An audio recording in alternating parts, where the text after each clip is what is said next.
Kaur, a 12th grade student at the Sanskar Valley School.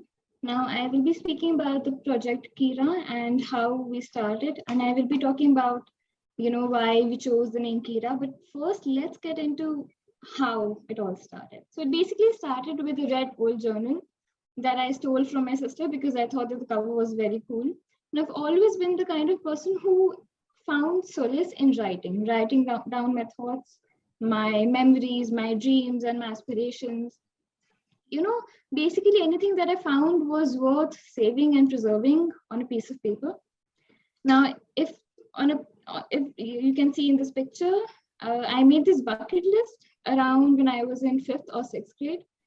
It is a list of things that I wanted to do before I got married. Of course, the perception of marriage has changed a lot. I know that it's nothing as it's seen on Zoya Akhtar serials, and it's truly beautiful. And it's obviously way too early for me to be talking about this.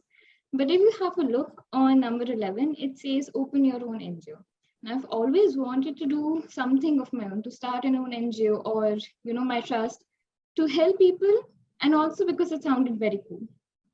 But in a normal scenario, it would have ended just like that, forever buried in this journal. But again, there is nothing in life that is normal, can never be considered normal. So when the second wave of COVID in India hit, it destructed too many lives. It destructed many families and shattered many families. And I realized that now more than ever was the time to finally execute that kid's dream and try to be in some way or the someone's sunshine, someone's rainbow. Sadly, the second wave also took away, like a lot of people had losses. I had too. I lost my mother and grandfather, and seeing them all in a span of a month, seeing them lay down on the burning pyre, helpless for the very first time, being the two very strong and powerful individuals that they were, it felt as if a piece of my heart was actually teared away and thrown to dogs. It broke me, it hurt me deeply. But as much as it hurt me, it also pushed me way harder to pursue my dream, to pursue their dream of making an impact and to finally making that little kid proud. I remember I signed up for college sometime in April, where all you could hear was college, college, college. So my classmates, my teachers, my parents, everyone was just talking about how important it is to have a nice college application and have a decent CV. And honestly, that was it for me. College was just another certificate for me on my application. But whatever the previous intention was, I am so grateful that I finally, signed up for it, registered for it. Because now Kira project has become my purpose. It has become what gives me peace. And honestly, if it were not for Suchita ma'am and Syed sir, them helping me, guiding me, believing in my idea, I wouldn't be right here in front of you talking about it. I would be crying, I think, in my bed, with my blanket or something. Now comes 3rd June. 3rd June is the day when Kira project became official. We had put up a first Instagram post, it became a reality, and everything that we planned, finally, it was put into action. Now coming to the name, Kira, it's named after my grandfather and my mother. So we took Ki from Kishan and Ra from Rani, and we combined them to form Kira. It's basically a tribute to them for, living such a wonderful life and for all the teachings that they passed on to me and my sister. And I will be sure to pass it down to other generations as well. Kira project basically focuses on helping the elderly of a local old age home called Apna Ghar, just to pass their time with a cup of chai and some antakshari. That's it. That's all we aim to do. And obviously, like when you start a project, comes a lot of responsibilities and a lot of speed breakers, and we faced a lot of too. Initially our whole plan was changed, and things didn't work out. And I am someone who has never even led a school assembly, let alone leading a group of 25 people responsible for their time and their efforts.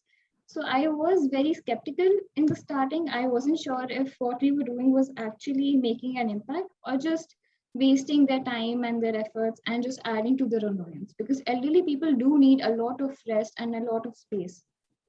So it was very confusing. But then came Friendship Day. It was August 1st, and luckily a Sunday. So we usually have a business on Sundays only because everyone's free and they have a loose schedule. So I remember, and also keep in mind that this was after a 2 week session. So we couldn't go for entire 2 weeks because of our school exams and other commitments.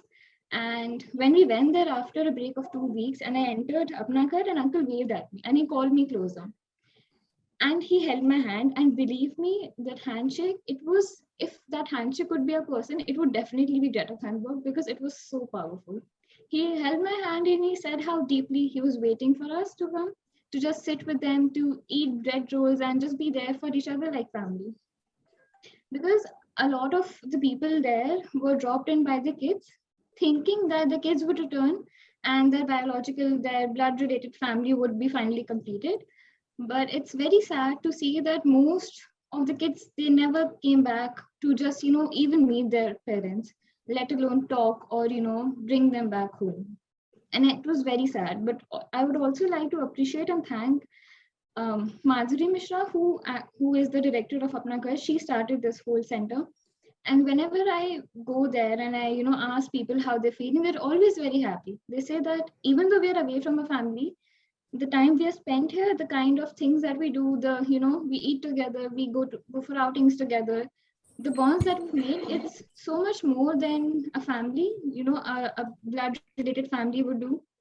So it was it's very heartening to see all of that. And after a visit, I actually realized how that the kind of positive impact we're making on people just by doing the seemingly bare minimum things.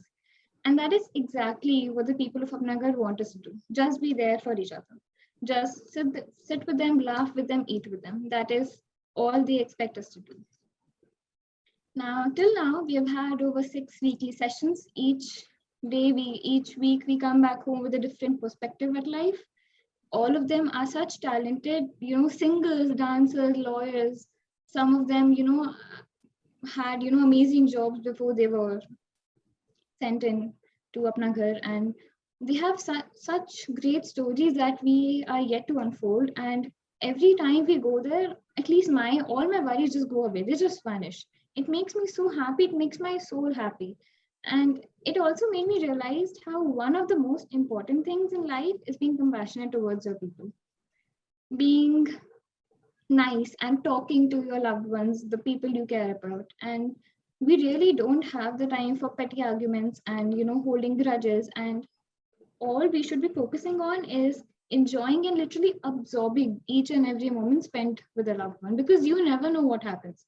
There is nothing that is certain in this life. So I really, after spending so much time with them, I really look forward to having wrinkles on my face and my body, because I know that they'll be because of laughing very hard and not by being texted all the time. Now, the future. After all that has happened with me in the past few months, we have seen that and realized that nothing can be written. You can only plan for the future, but you cannot control it. Uncertainty is the only reality and is the only constant in life, and it would be better if you realize it as soon as possible. But I also do believe that no matter what happens in life, Project Kira will continue to be someone's silver lining and someone's hope. We'll continue doing what we're doing right now, because I think that is what truly matters. If you can see in this picture, I was talking about the uncle wearing this orangish kurta. He was the one who held my hand really, tightly, and he was waiting for us. This uncle, he actually started crying because he called us both in, my friend Varuna and I. He called us in and he told us to promise him that we will take him to Hyderabad, which is his hometown. So, and he started crying actually. So to lighten up the moment, I used lipstick filters on his face and he had a good laugh about it. Uncle here, in blue and white check t-shirt, he's actually the one who's always smiling. No matter what happens, he's always in a good mood, in a jolly mood. He's always laughing, and he's very cute. This picture right here is actually the first session ever we took. It was very chaotic. We had planned to do a Zoom meeting, but then we couldn't connect because of network issues. And then when we could finally connect, people couldn't join it. So we had to scrape our all, previous plan. And we just basically went to each and every person personally and talked about their favorite movies, and I promise them I will showcase it on their birthdays and things. So this is a journey so far. I hope we continue to do this forever. And thank you so much. Thank you so much, Surita ma'am, for always supporting me. It has really helped me a lot.